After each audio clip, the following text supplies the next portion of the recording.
nii et kui selle valge paberi peale kaarte teha, siis alguses kastada märjaks ja kuivatada käterätiku vahel parajaks ja kätega, kuni on paras niiskus, see töö käigus ise selginen, millal see õige aeg on. Nüüd teen siin hästi suurelt, et näha, kuidas see töö käib. Niiviisi see on nagu südamik, kuna nägemine on vilets, heast ei näe, siis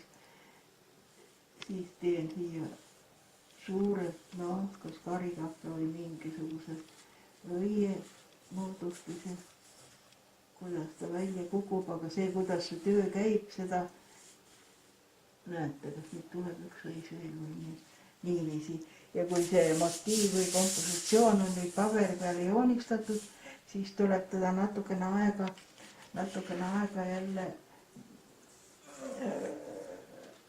jälle niiviisi, et ta parajalt kuivab ja kui see on ära kuivanud, siis hakata seda motiivi teine poolt voolima.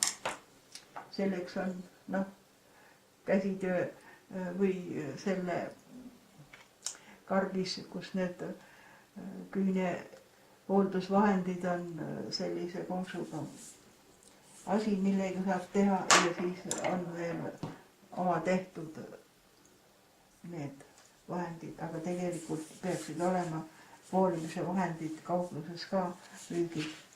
Ja see alus, mille peal on, see peab paras vankiriie, millega, et tal on pehme, aga mitte väga pehme. Nüüd ma ei näe üldse, kuidas seda teha. Lõpuks näen, kas läheb mööda seda äärt või läheb, seda ma ei näe. Aga niiviisi siis voolida see kõik need motiivid üle. Ja kui need on nüüd tehtud, siis teine poolt jälle see on ka üks hea asi, selle kui jämedam saab peenemad ääred, kus see voolitud asi oli. Siin või. Siis tõmmata need peened jutid siia. Mitte midagi ei näe. Ja siia kas ruudustik või pärast. Nii, ja kui need on tehtud, siis kõige viimaseks on see torkimine, nõelaga torkimine siia seda aluspõhjale, et tooks välja need õied.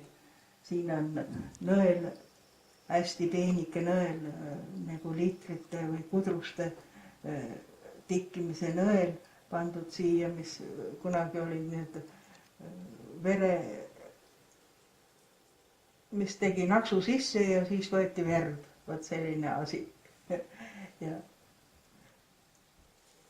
Aga ma ei näe, et siia vahele, kus kohta ta jääb siia motiivi ümber. Seal kaartide peal on ju näha see. Ja siis, kui on see kõik tipitud ära ja siis ongi valmis. Aga seda peab nüüd tegema inimene, kes näeb, see on nii hull, et ma ei näe ju. Liiga hilja on see ette näitamine.